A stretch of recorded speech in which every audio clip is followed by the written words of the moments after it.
Nag-aaway na naman kayo kung kailan ang Christmas? Or kaya dapat bang magpapasko o hindi? Magde-decorate ba o hindi?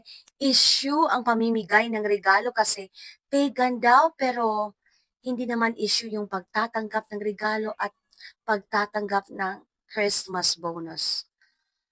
Ay, ano ba yan? Hindi naman dapat season ng away at galit ang kahit na anong holiday. Because each day should be dedicated to our Almighty God who is love Himself. Ang sabi nga sa Bible, sa 1 John chapter 4 verse 8, anyone who does not love does not know God because God is love. At ang love ang tunay na diwa ng Pasko.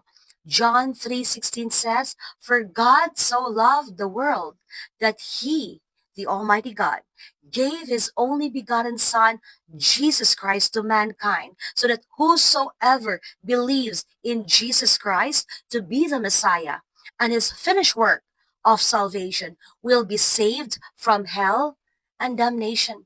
Through Jesus, we will have eternal life in heaven.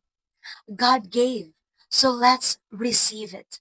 Alam nyo, lahat ng ito ay na-prophesy na talaga sa scripture, sa Bible mismo.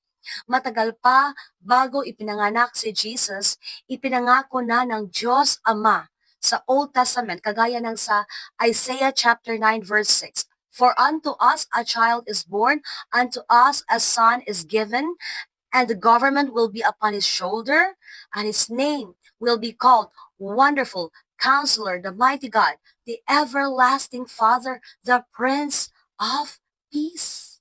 At sinagot yan sa New Testament.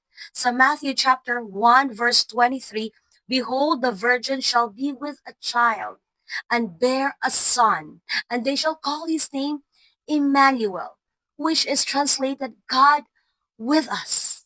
Ibig sabihin, si Jesus ang Diyos na nagkatawang tao para mapalapit sa atin, para makilala natin siya.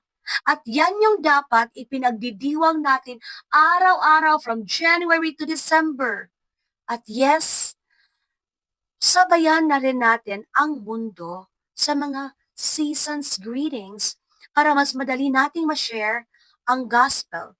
Kasi yun naman talaga ang paniniwala ng maramihan na yung Christmas na ipinagdidiwang ng December 25 is because Mary's boy child, Jesus Christ, was born on Christmas Day, that man may live forevermore